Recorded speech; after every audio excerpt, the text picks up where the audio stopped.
We know that in Christian life, uh, we get everything from God through the medium of faith. ख्रिस्ती जीवन में जो भी हमें मिलता है वो विश्वास के द्वारा ही हमें मिलता है। Forgiveness of sin is by faith. Justification is by faith. पाप का जो क्षमा है वो हमें विश्वास से मिलता है और जो धार्मिकता है वो भी हमें विश्वास से ही प्राप्त होता है। We receive baptism of the Holy Spirit again by faith. पवित्र आत्मा का बपतिस्मा भी हमें विश्वास से ही प्राप्त होता है। Victory over the world, victory over sin, we receive all these by faith. संसार के ऊपर विजय और शैतान के ऊपर विजय, ये सब हमें पाप के ऊपर विजय, ये भी हमें विश्वास के द्वारा ही प्राप्त होता है। We know that we read in 1 John chapter 5, the verse which says, we get victory over the world by faith. पहला यूहन्ना 5वां अध्याय में भी हमने पढ़ा है कि जो संसार के ऊपर जो विजय हमें प्राप्त होता है वो विश्वास के द्वारा ही हमें प्राप्त होता है। So we can see in the word that God wants to give us all his riches. God is such a wonderful God. He is longing to give us his riches to us. हम देखते हैं वचन में कि परमेश्वर एक बहुत ही अद्भुत परमेश्वर है जो हमें अपना सारा जो धन है वो हमें देना चाहता है। But it is our unbelief that limits him many times. लेकिन कई बार हमारा जो अविश्वास है वो एक बाधा डालता है। We read in one portion in I think Mark chapter 6 where Jesus is saying he could not do many things because of their unbelief, and it's written he wondered at their unbelief. और हम देखते हैं कि मरकुस के 6वें अध्याय में एक जगह है जहां यीशु मसीह आश्चर्यचकित हो जाते हैं लोगों का जो अविश्वास है उसे देखकर, क्योंकि उनके अविश्वास के कारण प्रभु जो है वहां पर अद्भुत काम नहीं कर पाए। So it is so important for us to be strong in faith. तो इसलिए बहुत जरूरी है कि हमारा जो विश्वास है वो उसमें हम दृढ़ रहें। We have heard in the church many times that it's when we are humble that we are strong in faith. हमने कलीसिया में भी कई बार सुना है कि जब हम नम्र हैं तभी हम विश्वास में दृढ़ हो सकते हैं।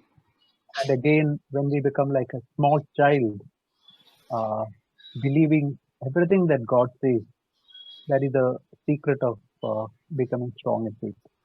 और जब हम एक छोटे बालक के समान बन जाएंगे और जो भी परमेश्वर कहता है उस पर विश्वास करेंगे, तभी हमें हमारा विश्वास दृढ़ होता है।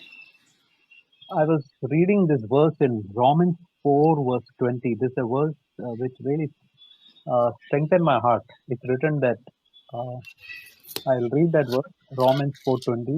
Yet with respect to the promise of God, you do not waver in unbelief, but grew strong in faith, giving glory to God.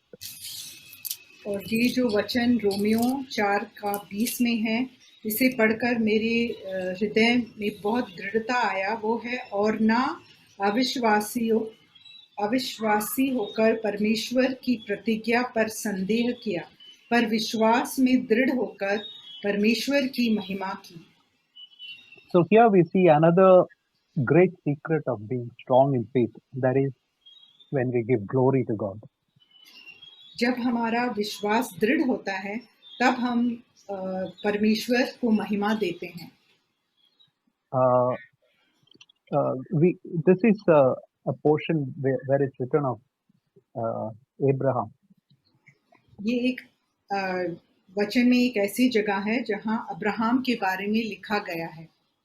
We know that Abraham got the word from God, the promise from God that he will have a son when he was 75 years old. जब वो 75 years 75 साल के थे तब Abraham को ये वायदा मिला परमेश्वर से कि उनका एक पुत्र होगा. But uh, when he was that time, he had the ability to produce a son, and we can see that because through his ability, through Hagar, he got Ismail. हम देखते हैं कि जब उन्हें उनके शरीर में वो बल था, तब उन्हें एक पुत्र हुआ जिनका नाम था Ishmael. We are also like that. Many times when we are faced with God's promise, we don't give glory to God, we don't depend on God, but we depend on our own strength, and because of that, all failures come. जब भी हम अपने भी जीवन में देख सकते हैं, जब हम अपने ही बल या शक्ति पर निर्भर रहते हैं, तो हम परमेश्वर पर हम आश्रय नहीं लेते हैं और जिसके कारण उन्हें महिमा नहीं मिलती है. But God told Abraham that this is not going to be your promised son. You have to drive Ishmael out from your house. लेकिन परमेश्वर ने अब्राहम से कहा, ये तुम्हारा जो वादा का पुत्र नहीं है, इसे तुम्हें घर से निकालना पड़ेगा. So we can see that as years went by, as Abraham became 90, maybe 95, maybe 98, we can see this verse in verse 18. It's written, Romans 4:18, hope against hope, he believed, in order that he became a father of many nations according to the word which was spoken, so shall your servants be. और हम Romeo के 4 अध्याय का 18वां वचन में देखते हैं कि जैसे साल गुजरते गए और वो 90 साल से अधिक साल का हो गया, तब भी उनके बारे में लिखा है कि उसने निराशा में भी आशा रखकर विश्वास किया, इसीलिए कि उस वचन के अनुसार कि तेरा वंश ऐसा होगा, वो बहुत सी जातियों का पिता हो. So in verse 19 is written, he looked to his body, it was totally dead because it's almost 100 years old. Then he looked to Sarah, and her womb was totally dead. और 19वें वचन में हम देखते हैं कि उन्होंने अपने शरीर की ओर देखा, तो उन्होंने पाया कि उनमें कोई बल नहीं है और सारा के गर्भ भी मरी हुई थी. But it's written in verse 19, but he did not become weak in faith. लेकिन 19वें वचन में ऐसे लिखा है कि इस दशा को जानकर भी विश्वास में वह निर्बल नहीं हुआ. So instead of looking to his body or to the body of Sarah, he looked, and that's what's written in verse 20, he looked to the promise of God. और जैसे इधर लिखा गया है कि उन्होंने अपने शरीर या सारा के शरीर की ओर नहीं देखा, लेकिन परमेश्वर की प्रतिज्ञा के ओर उन्होंने आंख लगाया और वो विश्वास में दृढ़ होते गए. So he looked to one who cannot lie, to whom nothing is impossible. To that one he looked. To his promise he looked. तो जो अब्राहम है, उसने अपना आंख जो है उस पर लगाया जो कभी झूठ नहीं बोलता है और जो असंभव को असंभव करने वाला प्रभु है. So as years rolled on, what he began to do is he began to glorify God.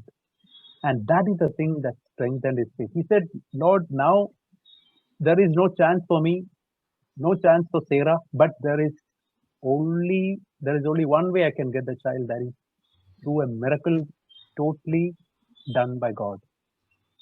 तो जैसे साल गुजरते गए, तो उन्होंने अपना जो आशा जो है वो परमेश्वर के ऊपर डाला और उन्होंने कहा कि प्रभु, अभी ये मेरे शरीर से नहीं हो सकता या सारा के शरीर से नहीं हो सकता, लेकिन आप जो अद्भुत कार्य करने वाले परमेश्वर हैं, आपके द्वारा ये हो सकता है. So he began to glorify God, and as he began to glorify God, he began to grow strong in faith. तो हम देखते हैं कि इस प्रकार वो परमेश्वर को महिमा देने लगे और वो विश्वास में आगे बढ़ते गए। And in continuation, verse 20 is written, because he began to give glory to God, he was fully assured that what he had promised, God is able to perform. क्योंकि वो परमेश्वर को महिमा देते रहे और उन पर वो भरोसा रखा, तो इसीलिए हम देखते हैं कि वो जो है विश्वास में भी वो दृढ़ होते गए। And then verse 22 is written, therefore, because of that, his faith, it was reckoned to him as righteousness, or we can say it was credited to him as righteousness. तो जैसे 22वें वचन में लिखा है, इस कारण यह उसके लिए धार्मिकता गिना गया। So it's something like sometimes we get a mobile message, this amount is credited to your account, something like that. We can say God can credit his riches to our account. तो जैसे कई बार हमें भी mobile में ऐसा जो हमें संदेश मिलता है कि ये इतने पैसे तुम्हारे खाते में डाले गए हैं, वैसे ही हमारे भी खाते में परमेश्वर ने अपने जो अनुग्रह है वो हमें हमारे खाते में डाल दिया है। So please remember, we get that credit from God on the basis of faith. और हम ये जान जाएं कि हमें जो भी परमेश्वर ने हमारे खाते में दिया है वो विश्वास के द्वारा हमें प्राप्त हुआ है। Now see what's written in verse 23. Now, not for his sake only, not for Abraham's sake only was it written that it was credited to him, but for each of our sake.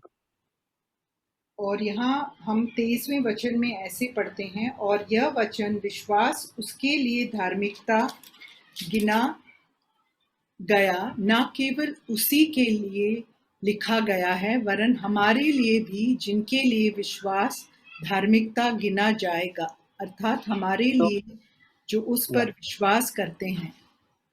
So as we believe in him, actually here is written about justification. Justification will be credited to our account.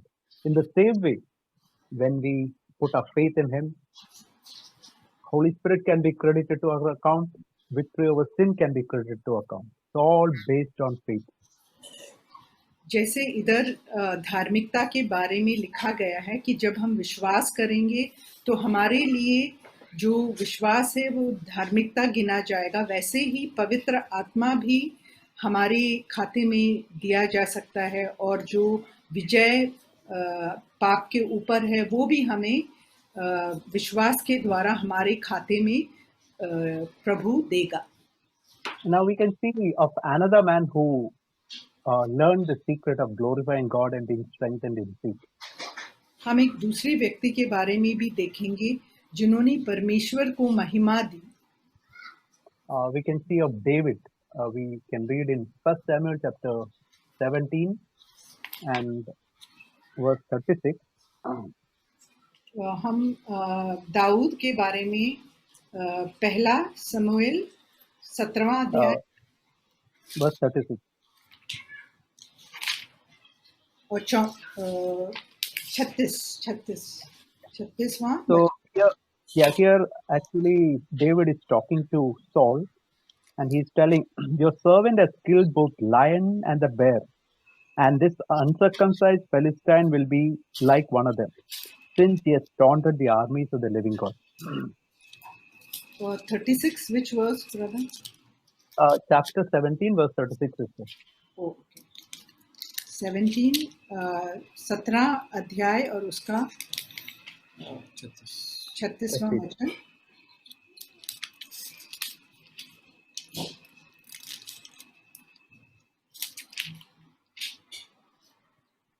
तेरे दास ने सिंह और भालू दोनों को मारा है, और वह खतना रहित फलिश्ती उनके समान हो जाएगा, क्योंकि उसने जीवित परमेश्वर की सेना को ललकारा है। But as he was speaking, I think I'm just imagining like this: as David was speaking those words, he might have felt in his heart, I think through this I'm giving glory to myself. So in the next verse, we can see that he changed that a little bit and said differently. और जैसे दाऊद ये कह रहा था, उनको ऐसे लगा होगा कि मैं जो परमेश्वर को जो महिमा देना है, वो मैंने अपने ऊपर ले लिया है वो महिमा। इसीलिए हम देखते हैं कि आगे के वचन में वो अपने वचनों को थोड़ा बदल कर कहता है। So he is telling in verse 37, David said, the Lord who delivered me from the paw of lion and the paw of bear, he will deliver me from the hand of the Philistine. And we can see that by that statement, he gave full glory to God. और जैसे इधर लिखा है, फिर दाऊद ने कहा, यहोवा जिसने मुझे सिंह और भालू दोनों के पंजे से बचाया है, वो मुझे उस फलिश्ती के हाथ से भी बचाएगा। शाऊल ने दाऊद से कहा, जो यहोवा तेरे साथ रहे। Yeah, so we can see that when he began to give that glory to God, he grew strong in faith. हम देखते हैं जब वो परमेश्वर को महिमा देने लगा तो वो विश्वास में दृढ़ होने लगा। We can see again in the same thing we can see in from verse same chapter verse 45 onwards. Here David is face to face with that Philistine Goliath, and he's telling, "You come to me with sword and the spear and javelin, but I come to you in the name of the Lord of hosts, God of armies of Israel, whom you have taunted." And then he's saying in verse 46, "This day the Lord will deliver you into my hand, and I will strike you down and remove your head." And we can see the end of the verse, all earth may know that there is a God in Israel. और हम देखते हैं इसको 45 और 46 वचन में, दाऊद ने फिलिस्ती से कहा, तू तो तलवार और भाला और सांग लिए हुए मेरे पास आता है, परंतु मैं सेनाओं के यहोवा के नाम से तेरे पास आता हूँ, जो इस्राएली सेना का परमेश्वर है, और उसी को तूने ललकारा है। आज के दिन यहोवा तुझको मेरे हाथ में कर देगा, और मैं तुझको मारूंगा और तेरा सिर तेरे धड़ से अलग करूंगा, और मैं आज के दिन फलिस्ती सेना के शत्रु के शव आकाश के पक्षियों और पृथ्वी के जीव जंतुओं को दे दूंगा। तब समस्त पृथ्वी के लोग जान लेंगे कि इस्राएल में एक परमेश्वर है। And in verse 47, David is telling, "For the battle is the Lord's; He will give you into our hands." और हम आगे वाले वचन में देखते हैं, तो अंत में ऐसे लिखा है, इसलिए कि संग्राम तो यहोवा का है और वही तुम्हें हमारे हाथ में कर देगा। So we can see here that as he began to give glory to God, we know just with a sling and with one stone, he killed that giant. हम देखते हैं कि दाऊद ने एक स्लिंग और पत्थर से उन्होंने गोलियत को मारा। We can very well imagine that. Say, imagine such a stone has fallen on my forehead. I don't think I will die just by one stone. But this is God's doing. God has done a miracle there. Just by one stone, he could kill that big giant Goliath. अगर हम खुद में सोचें तो एक पत्थर से कभी भी एक आदमी को मारा नहीं जा सकता, लेकिन ये एक अद्भुत कार्य जो चमत्कार परमेश्वर ने किया कि एक ही पत्थर से उन्होंने ऐसे एक दानव को मार डाला। So again, here also we can see that the secret of glorifying God is a thing that strengthens our faith. यहाँ भी हम देखते हैं कि जो जब हम परमेश्वर को जब हम महिमा देते हैं तो हमारे जो विश्वास है वो बढ़ता है। ये एक रहस्य है। We can see this is what Gospel of John, many times uh, John is trying to uh, explain to the people who are reading it. हम देखते हैं कि यूहन्ना जो है वो इस रहस्य को बार-बार लोगों को समझाने का प्रयास करता है। We know that in the parable in that example of in John chapter 2, where the wedding in Cana, the wine got totally over. हम देखते हैं जो वो उदाहरण के लिए हम देखते हैं कि दूसरे अध्याय में जो कीना का जो दावत हो रहा था वहाँ, तो वहाँ जो दाखरस है वो खत्म हो गया था। That is the time when Jesus came and he did that miracle of turning water into wine. तो वहाँ यीशु आया और उसी समय में उन्होंने उस पानी को दाखरस में बदल दिया। We can see, we can read there that this through that sign he manifested his glory. तो हम वहाँ पढ़ सकते हैं कि उन्होंने अपनी महिमा प्रकट की। So that is so in our life also. Till our effort comes to 0 point, God cannot work there. He has to get that full glory. Then only when he gets that full glory, he will do that miracle in our life. जब तक हम अपने ही ओर से जो प्रयास है उसको हम खत्म नहीं करेंगे, तब तक परमेश्वर उस परिस्थिति में कार्य नहीं कर पाएंगे। और जब हमारा जो कार्य करना समाप्त हो जाएगा, तभी परमेश्वर वहाँ कार्य करेगा और अपने आप को वो महिमा दे पाएंगे। We know the same principle we can see in John chapter 11, where in the example of Lazarus being raised up. इसी सिद्धांत को हम यूहन्ना 11वें अध्याय में भी देखते हैं, जहां लाजरस जो है मरे हुओं से जिलाया जाता है।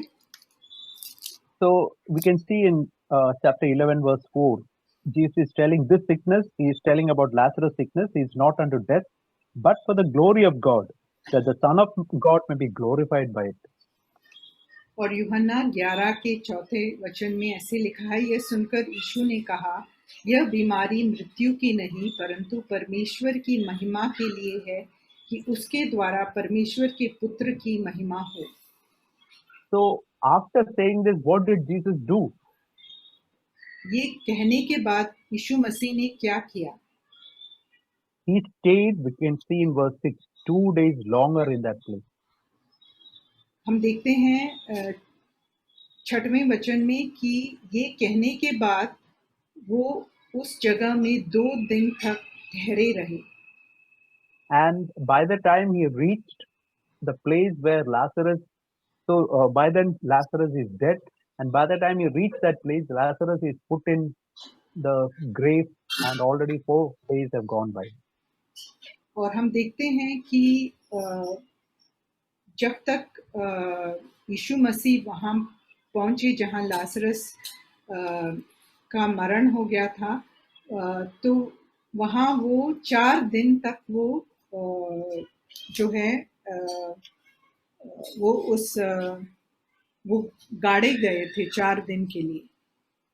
So there we can see that when he said, Lazarus come out, and he raised up Lazarus, God got all the glory. और हम देखते हैं ऐसी परिस्थिति में जब यीशु मसीह ने मृतकों में से लाजर को जिलाया, तो पूरी महिमा जो है परमेश्वर को मिला। But I want to tell you that there is one thing that really weakens our faith. मैं एक चीज बताना चाहता हूँ कि हमारा जो विश्वास है वो इस बात से कमजोर हो सकता है। We can read that in John chapter 5 verse 44. और वो जो है हम यूहन्ना 5 के 44 में पढ़ सकते हैं उसके बारे Here में। it's written, Jesus said, how can you believe when you receive glory from one another and you do not seek the glory that is from one and only God? तो यहाँ हम देखते हैं कि तुम जो एक दूसरे से आदर चाहते हो और वह आदर जो एकमात्र परमेश्वर की ओर से है नहीं चाहते, किस प्रकार विश्वास कर सकते हो? So, that is a lust that is so deep rooted in all of our life, all of our life. ये एक ऐसी वासना है जो हमारी हर एक में बहुत ही गहरी रूप से स्थित है. And that is one reason, that is one main reason why we don't give glory to God. We don't grow strong in faith. We become so weak in faith, and there is unbelief in our heart. और इस कारण हम परमेश्वर को महिमा नहीं दे पाते और हमारा जो विश्वास है वो दृढ़ नहीं हो सकता.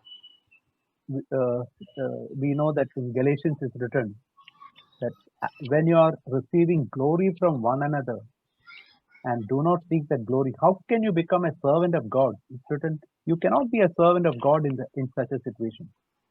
और गलातियों में भी ऐसे कहा गया है कि जब तुम एक दूसरे की महिमा चाहते हो तो कैसे तुम परमेश्वर के दास बन सकते हो. You know that when we seek glory from one another, we are diverting our attention from God to man. तो जब भी हम अपनी ही महिमा को चाहते हैं तो हम जो है परमेश्वर से अपनी और लोगों को आकर्षित करना चाहते हैं. So I want to learn this great lesson of glorifying God in everything, to give all glory to God, so that I can be strong in faith and I can receive the riches which God wants to impart to me. तो मैं ये एक जो पाठ मैं सीखना चाहता हूँ कि जो महिमा है वो परमेश्वर को मिले और जिसके कारण मुझे जो स्वर्ग का धन है वो पूरी तरह प्राप्त हो.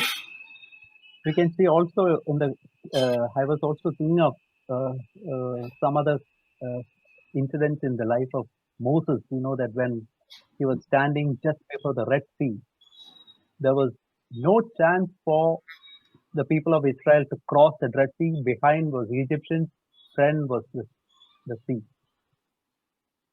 और मैं एक और उदाहरण के बारे में सोच रहा था जब मूसा जो है लाल समुंदर के सामने खड़ा हुआ था और उसके पीछे जो है जो मिस्र के का जो सेना था और आगे समुंदर था. And we know what Moses said. The battle is the Lord's. He said he gave that full glory to God, and God told him to stretch out his staff, and God enabled them to go through. You can see God getting the full glory there. और हम जानते हैं कि मूसा ने क्या कहा. उन्होंने कहा कि जो संग्राम है या लड़ाई है वो परमेश्वर का है और उन्होंने वो छड़ी आगे किया और वो जो समुंदर है वो बंट गया और इस प्रकार परमेश्वर को पूरा महिमा मिल पाया. But many years later, when Joshua was there, and he was almost in the same similar situation, he was standing in front of Jordan River, which was flowing, which was overflowing in all its banks. और हम एक दूसरी जगह देखते हैं कि जब यहोशुआ यहोशू जो है जब वो यरदन नदी के सामने खड़ा था और वो उधर का जो नदी है वो उमड़ कर बह रहा था. And this time God did not tell Joshua to go ahead. God told, you ask all the people, all the priests to go forward. And we can see that in Joshua chapter 3 verse 16. Here God is not telling Joshua, he's telling you people now exercise faith, go forward. और यहोशू के पुस्तक 3 अध्याय और उसके 16वें वचन में हम देखते हैं कि यहाँ जो है परमेश्वर यहोशू से नहीं कहता आगे जाने को, लेकिन वो जो है जो You can see that in Joshua chapter 3 verse 16. You can read that verse, sister.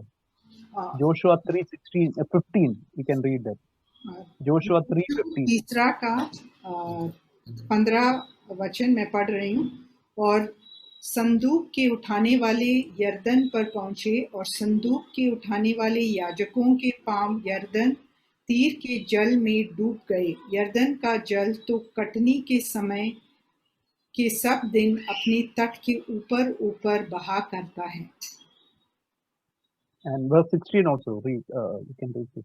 तब जो जल ऊपर की ओर से बहा आता था वह बहुत दूर अर्थात आदाम नगर के पास जो सारतान के निकट है रुककर एक ढेर हो गया और दीवार सा उठा रहा।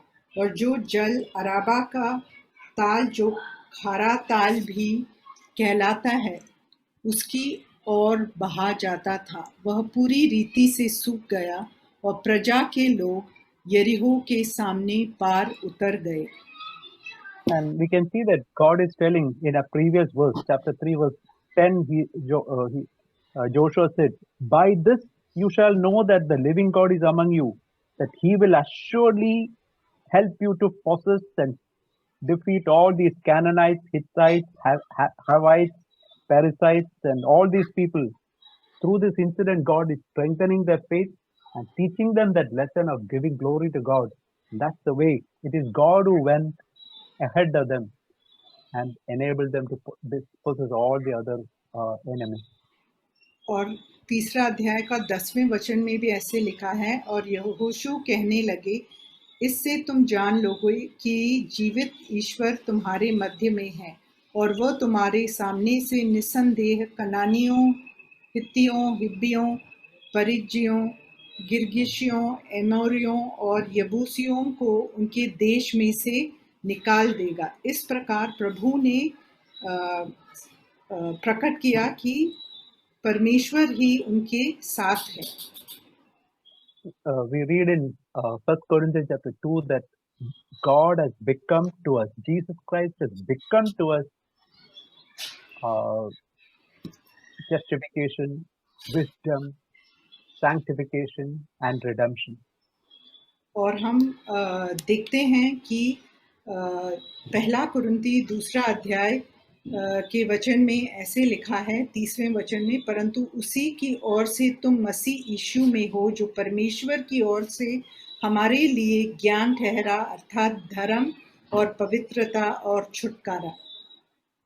So this is almost everything in Christian life, and he wants to give everything in Christian life to us: redemption and justification, wisdom in every situation, sanctification, which means holiness.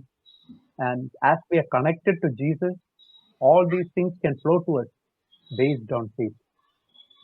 तो जिस प्रकार हम यीशु मसीह से संबंधित है विश्वास के द्वारा, जो भी यीशु मसीह का है वो हमें भी लभ्य हो जाता है, जैसे ज्ञान और धर्म और पवित्रता और छुटकारा। So I'm not saying as a person who has learned that this is a lesson that I'm trying to learn in my own Christian life. मैं ऐसे नहीं कह रहा हूँ जैसे मैंने सब कुछ सीख लिया है, लेकिन मैं इस बात को सीखना चाहता हूँ, इसीलिए मैं ये सब बता रहा हूँ। So this is what I want to encourage you with. मैं इन बातों से आप सबको प्रोत्साहित करना चाहता हूँ।